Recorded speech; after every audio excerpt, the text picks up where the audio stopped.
Guys, kita kembali dengan berita-berita viral dan segar dari Bollywood. Kamu lebih suka berita lawas atau berita baru nih? Harusnya sih suka semua ya. Nanti antara berita lama dan berita baru kita selang-seling guys, supaya kalian tidak bosan dengan mimin yang tiap hari nongol di depan kalian. Oke, berita pertama ada dari Saif Ali Khan yang terancam kehilangan atau merugi banyak terhadap properti warisan leluhurnya. Jadi harta senilai 15.000 crore atau 31 triliun baru-baru ini dibatalkan permohonannya di pengadilan untuk diklaim sebagai warisan untuk keluarga Saif. Yakni untuk Saif sendiri, ibunya Sharmila Tagore, adik-adiknya Soha dan Sabah. Apa yang menghalangi mereka bisa mewarisi properti triliunan tersebut? Yang pertama sih ada ketidaksetujuan yang dilayangkan oleh keturunan lain dari Pataudi yang ingin melakukan pembagian atas properti tersebut.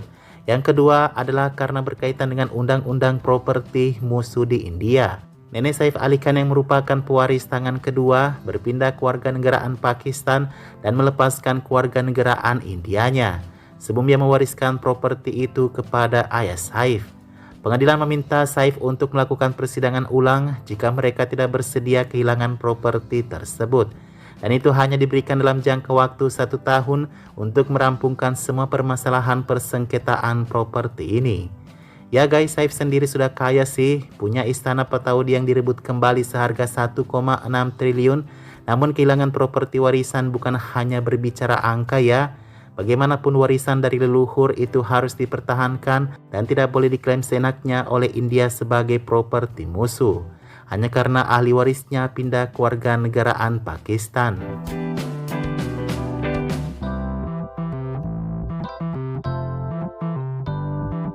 Kita ke informasi yang kedua, ada casting Ramayana Sai Pallavi. Kirain mimin doang nih yang bertanya kenapa harus memakai aktris ini di film epik Ramayana yang beranggaran mega mahal itu.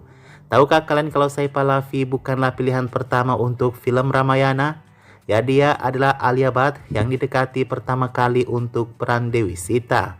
Sekarang orang-orang mulai bertanya kenapa bisa Alia melewatkan film tersebut dan menariknya Sai Pallavi yang menggantikannya.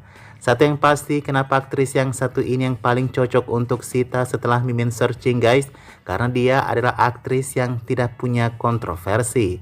Sai Pallavi adalah aktris yang punya image yang sangat baik, tidak pernah berpakaian seksi, dan yang terpenting hampir seluruh filmnya dia tidak menggunakan makeup loh.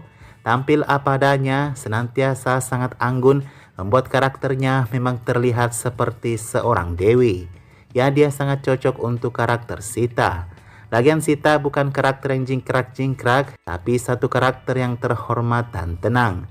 Tentu kalau Alia memerankan Sita, pasti akan banyak kontroversi yang terjadi seputar film ini ya.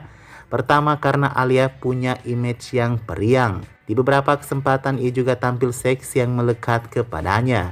Makanya meskipun kontroversi akan menaikkan popularitas film ini di samping Alia, namun pihak sutradara memilih jalur aman untuk Ramayana. Yaitu dengan promosi yang baik-baik saja, karena film ini sesungguhnya memang sudah epic guys. Hanya efek CGI yang akan bekerja keras untuk membuat Ramayana versi ini menjadi sukses. Bayaran Sai Pallavi untuk film Ramayana ini dikabarkan sebesar 12 crore atau 24 miliar.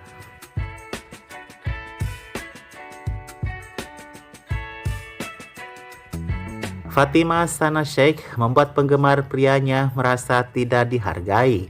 Seorang penggemar pria ini tiba-tiba menghampiri Fatima di sela-sela promosi film Metro Indino. Reaksi Fatima yang terlihat ketakutan membuat penggemar pria itu merasa seperti dirinya tidak dihargai. Apalagi reaksi Fatima yang seolah-olah takut didekati oleh penggemar lelaki itu. Tentu sebagai penggemar dia merasa dirinya dianggap orang yang jahat dan seperti mau melecehkannya. Akhirnya pria itu mengubah kameranya menjadi landscape supaya bisa berfoto dengan Fatima tidak saling berdekatan. Dan lihatlah reaksinya setelah mendapatkan fotonya. Dia tidak minta terima kasih, langsung pergi karena sangat kecewa dengan reaksi Fatima. Sebenarnya tidak ada yang salah dengan siapapun di sini guys. Fatima hanya refleks saja supaya orang tidak mengambil kesempatan dengannya. Di sisi lain laki-laki ini hanya ingin berfoto tanpa memikirkan sesuatu yang aneh-aneh. Hanya saja ada kesalahpahaman dan si laki-laki terlanjur baper tuh.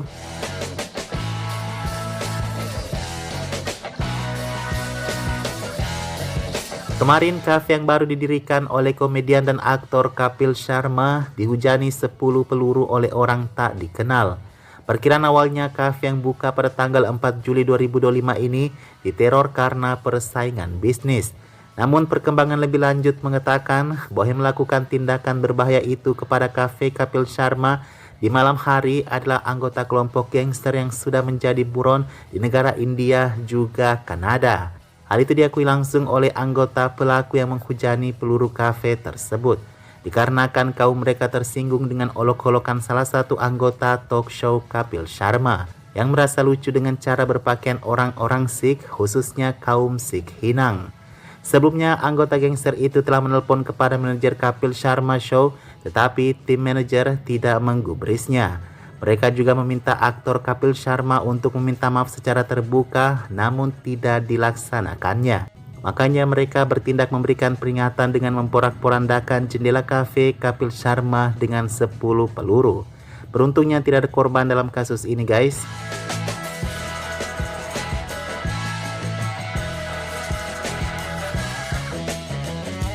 Ada yang bikin lucu minggu ini datang dari Ajay Devgan yang bikin heboh dengan gaya menari terbarunya. Salah satu film yang akan rilis yang merupakan bagian kedua dari Son of Sardar baru saja merilis lagu soundtracknya. Lagu yang berjudul Pehla Tu Duja Tu menampilkan Ajay Devgan dengan cara yang paling lawak, guys. Dia menari dengan jari-jarinya. Alhasil banyak meme yang lucu-lucu dikeluarkan oleh netizen di media sosial. Sementara itu menanggapi hal ini, Kajol mengatakan Ajay adalah salah satu penari terbaik di industri perfilman ini. Karena sekarang dialah satu-satunya yang bisa menari dengan jari-jarinya. Meskipun klip Kajol itu viral menertawakan cara bergoyang Ajay tersebut. Walaupun cuma menggerakkan jari-jarinya, kata Ajay Devgan di sela-sela promosi filmnya itu, walaupun hanya gerakan tari tetapi itu sangat susah baginya. Jadi bersyukurlah kalian, saya mampu menarikannya, kata Ajay. Halah-halah, Ajay mah gerakin tangan saja kok susah ya. Dan mungkin kalian tidak sadar kalau selama ini Ajay Devgan terus menari dengan jari-jarinya di beberapa filmnya loh. Mau itu di Singham, di film apapun, Ajay Devgan punya ciri khas yang selalu bermain dengan jari-jarinya yang menari. Sekarang di beranda media sosial khususnya di India sana, Ajay Devgan diolok-olok dengan cara menarinya itu. Hal itu berhasil menaikkan popularitas film yang akan rilis ini. Ada kemungkinan Ajay Devgan akan memiliki film blockbuster lainnya dengan film ini.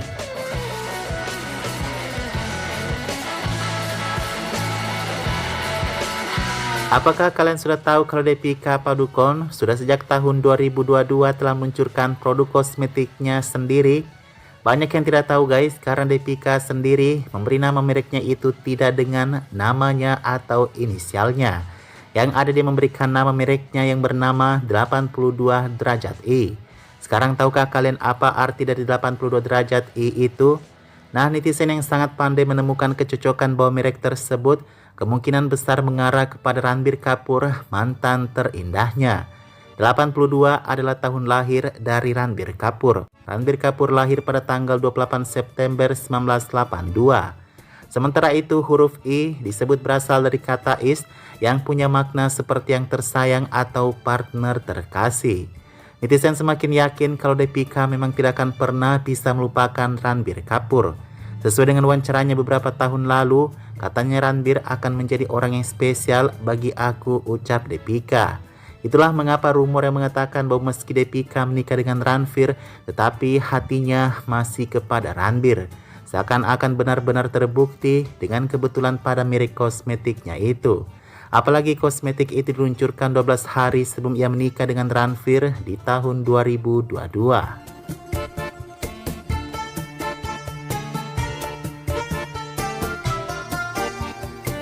Sekarang kita ke kinerja film-film yang baru rilis bulan Juni-Juli ini guys. Pertama kita mulai dari film Aamir Khan, yaitu bagian kedua dari Tare Zameen Par. Film Aamir Khan ini sangat baik meskipun melemah di awal, hingga hari ke-23-nya itu sudah mencapai angka 157 crore di India. Dari anggaran sebesar 90 hingga 120 crore. Sementara itu film Kajol yang rilis baru-baru ini mah di hari ke-16-nya sudah mencapai angka 34,95 crore dari anggaran film sebesar 65 crore. Film ini menghadapi persaingan ketat dari Kanapa yang berkinerja lebih buruk dari Mah punya Kajol. Kanapa tidak diberitakan di hari ke-16-nya dia mencapai angka berapa, tetapi terakhir diperbarui hari ke-12-nya yang mana baru mencapai 32 crore dari anggaran sebesar 200 crore. Selain itu ada film yang tidak disangka-sangka justru lebih baik pendapatannya dan stabil dari film Kajol Mah. Baru rilis 9 hari, Metro Indino sudah mencapai angka pendapatan 33,85 crore dari anggaran sebesar 47 crore. Dan sepertinya film Sarah dan Aditya ini akan melampaui film Kajol itu. Sementara itu, film debut Shahnae Kapoor dan Vikram Masih, Ako Ki Gustakia, sudah rilis sejak 11 Juli 3 hari yang lalu. Pendapatannya sangat menyedihkan, yakni 0,3 crore hari pertama dan 0,43 crore di hari kedua, dari anggaran sebesar 20 crore. Tayang bersamaan dengan film Malik punya Rajkumar Rao, penghasilannya lebih baik, dalam 2 hari sudah mencapai angka 9 crore. Masih ada beberapa film yang akan dirilis bulan ini, tetapi itu tanggal 18 ke atas ya guys. Nanti Mimin infokan lagi perkembangan terbarunya.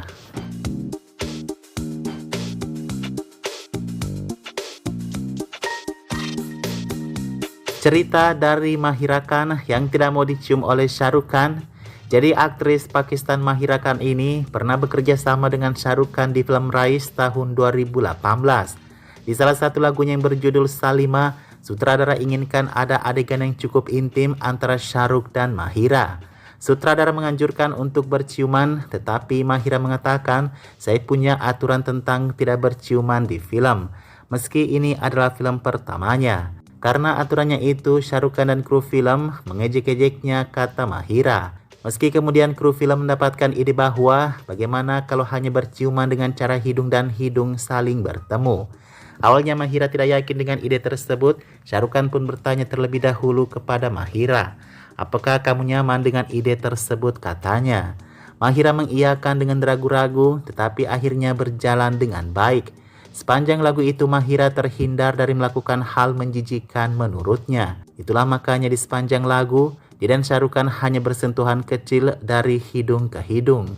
Nah, ada yang menarik juga di sini guys, sebelum film ini dirilis di India, aktor Pakistan diusir dari India dan dikembalikan kepada negara asalnya. Termasuk Mahira Khan ini yang harusnya melakukan promosi bersama Shah Rukh Khan di India, tetapi akhirnya dia harus mempromosikan film itu melalui virtual bersama Shah Rukh Khan dari Pakistan. Itu saja informasi kita malam ini. Kalian jangan baper dong kalau idola kalian muncul dengan sisi negatifnya ya.